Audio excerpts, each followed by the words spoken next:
अस्सलाम वालेकुम। हमारा ऊट की सीरीज़ का सेकंड लेक्चर, आज का लेक्चर है about data members, member function और एक्सेस स्पेसिफायर का। लास्ट लेक्चर में हम लोगों ने देखा था कि क्लास कैसे बनती है, क्लास का बेसिक स्ट्रक्चर देखा था, और आज हम लोग देखेंगे क्लास के अंदर कौन कौन से दो पार्ट होते हैं। तो क्लास के बेसिक पार्ट हैं, लेक्चर का एजेंडा लिख देता हूँ। क्लास के बेसिक पार्ट होते हैं डेटा मेंबर्स, मेंबर फंक्शन, और इसके अलावा आज हम लोग पढ़ेंगे एक्सेस स्पेसिफायर। बस जी, पहले हम लोग बात करते हैं डेटा मेंबर्स की। What are the data members? Data members are class level variables. Data members are, हम उसको डिफाइन करते हैं, these are class level variables. Variables का हमें पता ही है कि वेरिएबल्स क्या चीज़ होती है। कोई भी ऐसा कंटेनर कि जिसके अंदर किसी भी टाइप का डेटा रख सकते हैं। वेरिएबल का ऐसा कंटेनर होता है जिसके अंदर किसी भी टाइप का डेटा रख सकते हैं। तो क्लास लेवल के ऊपर जो भी वेरिएबल हम लोग डिफाइन करते हैं उसको हम लोग डेटा मेंबर्स कहेंगे। प्रोग्राम में लिखना स्टार्ट कर लूँ। एज़ यूजुअल हमेशा से हम लोग आईओ स्ट्रिंग को इंक्लूड करेंगे, नेम स्पेस std जो हमें ज़रूरत है हमेशा। क्लास एक बना लूँगा, इसका नाम होगा स्टूडेंट विद कीवर्ड क्लास। अभी ये ध्यान में रखिएगा कि जैसे बैक के शुरू करते हैं साथ ही क्लोज कर दिया करें।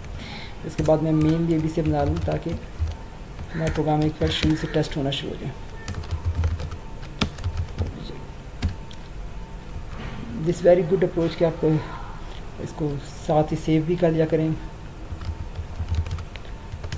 और साथ ही शुरू में आप इसको कंपाइल कर लिया करें ताकि कोई कंपाइलेशन एरर अगर शुरू में तो वही साथ साथ ही निकलते जाए। हम लोगों ने कंपाइल कर लिया, कोई एरर नहीं होगा, कोई एरर नहीं, ठीक है जी। तो हमारी बात स्टार्ट होंगी डेटा मेंबर्स की। क्लास के अंदर हम लोग डेटा मेंबर्स लिखने लगे। डेटा मेंबर्स में क्लास स्टूडेंट की क्लासेस के अंदर मैं दो डेटा मेंबर लिखने लगा, एक int roll number in type का और एक फ्लॉट टाइप का जीपीए। तो these are data members of the class, these are data members of the class, और वेरिएबल्स और data member of the class. इसके बाद हम लोग एक्सेस स्पेसिफिकेशन जब पढ़ेंगे तो फिर हम लोग देखेंगे कि एक्सेस कैसे इनको कौन सी किस चीज़ की एक्सेस देनी है। लेकिन हमारा अगला जो है वो है मेंबर फंक्शन। तो मेंबर फंक्शन क्या होता है? दीज आर फंक्शन की डेफिनेशन क्या होती है? Piece of code that perform a specific task. Function क्या होता है? एक piece of code that perform a specific task. और मेंबर फंक्शंस की हम डेफिनेशन कर सकते हैं, a function that belongs to particular class. Member function की हम लोग क्या डेफिनेशन कर सकते हैं? A function that belong to a specific class। हमारी क्लास के अंदर मेंबर फंक्शन मोस्टली होते हैं। जब हम लोग फ्रेंड फंक्शन पढ़ेंगे तो हम लोग देखेंगे कि नॉन मेंबर फंक्शन भी होते हैं, लेकिन फ़िलहाल हम लोग मेंबर फंक्शन को पढ़ें। तो हम लोग एक फंक्शन में लिखेंगे वाइड इनपुट। कोशिश करें कि नाम जो है ना ये आइडेंटिफायर वैल्यूबल क्या उसे कहते हैं, आइडेंटिफायर ऐसा होना चाहिए जो कि किसी भी चीज़ का आइडेंटिफायर ऐसा होना चाहिए जो कि सेल्फ एक्सप्लेनेटरी हो। वेल जी, तो फंक्शन जैसे हम लोगों ने C++ में भी पढ़ा था कि फंक्शन के दो पार्ट होते हैं, एक उसका हेड या सिग्नेचर भी इसे कहते हैं। सिग्नेचर है ये इस फंक्शन का। Signature consist of 3 parts. लिख लेते हैं इसके अंदर कौन कौन से 3 पार्ट होते हैं। इसके रिटर्न टाइप,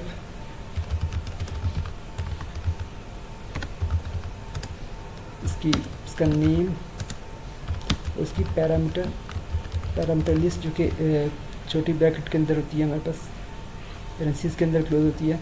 हमारा इस फंक्शन की रिटर्न टाइप वाइड है, इसका नेम इनपुट है और पैरामीटर इसके अंदर कोई नहीं है। इसके अंदर मैं क्या काम कर लेता हूँ, इसके अंदर मैं यूज़र को बताता हूँ कि आप प्लीज़ इनपुट करें। स्ट्रिंग के अंदर आप बस सिर्फ यूज़र को बताने के लिए, यूज़र को एक्सप्लेन करने के लिए प्लीज़ एंटर ये रोल नंबर। टर्मिनेटर खास तौर से याद रखा करें, roll number, please enter name,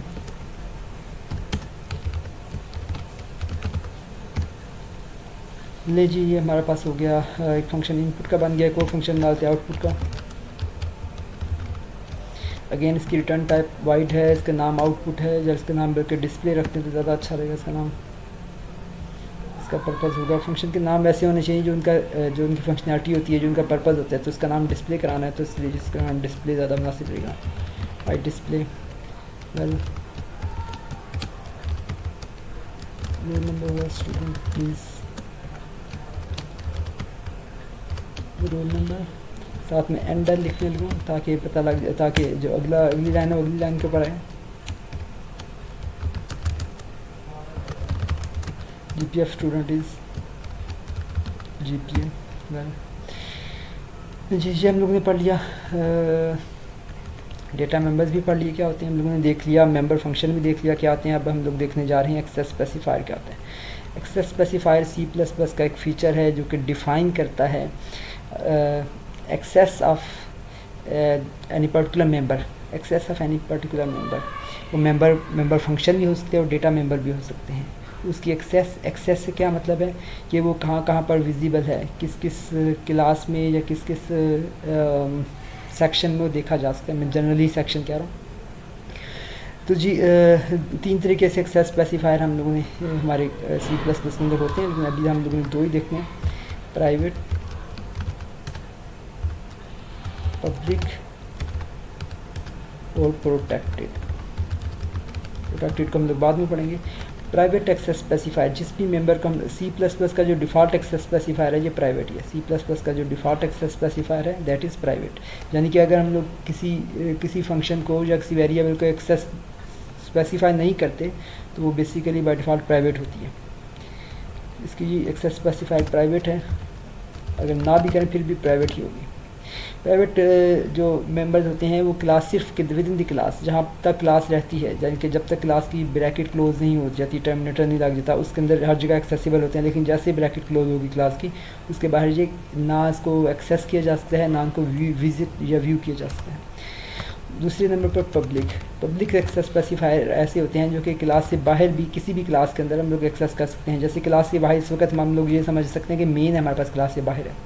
तो ये जो प्राइवेट था हमारे पास रोल नंबर और GPA, ये मेन के अंदर हम लोग एक्सेस नहीं कर सकते, जबकि जो पब्लिक थे फंक्शन थे उनको हम लोग एक्सेस कर सकते हैं। OBJ डॉट, मैं अब एक्सेस करने लगा फंक्शन को। OBJ डॉट, ये डॉट क्या चीज़ है जी, डॉट को सुन लें, member access operator, this is called member access operator. Dot operator के ज़रिए मैं उस ऑब्जेक्ट के किसी भी मेंबर को, चाहे वो डाटा मेंबर हो या मेंबर फंक्शन हो, ऑब्वियसली वो प्राइवेट ना हो, प्राइवेट को तो क्लास के बाहर एक्सेस नहीं किया जा सकता, मैं एक्सेस कर सकता हूँ। तो जनरली इसका आप इसको यूँ डिफाइन कर सकते हैं कि जो मेंबर एक्सेस ऑपरेटर के ज़रिए मैं क्लास के पब्लिक वेरिएबल्स को और पब्लिक फंक्शंस को एक्सेस कर सकता हूँ। तो OBJ डॉट, ये इसकी इंटेलिजेंस है, इसका जो है कंट्रोल और एंटर का बटन दबाकर इसके इंटेलिजेंस आ सकती है, जिनके वो बता देता है कि क्या क्या चीज़ें हम आगे आप ये सजेशन दे देते हैं। तो मैं डिस्प्ले को भी कर सकता हूँ और इनपुट को भी कर सकता हूँ। पहले मैं इनपुट को कॉल कर लेता हूँ, मैंने इनपुट को कॉल किया तो मैंने ये डिस्प्ले को कॉल किया। सो जी दिस इज़ ये मैंने कॉल कर दिया इनपुट को भी और डिस्प्ले को भी कॉल कर दिया। अब हम इसको रन कर देते हैं, पहले सॉरी कंपाइल कर लेते हैं। एक एरर है जी, नेम नहीं सॉरी इसका नाम था GPA।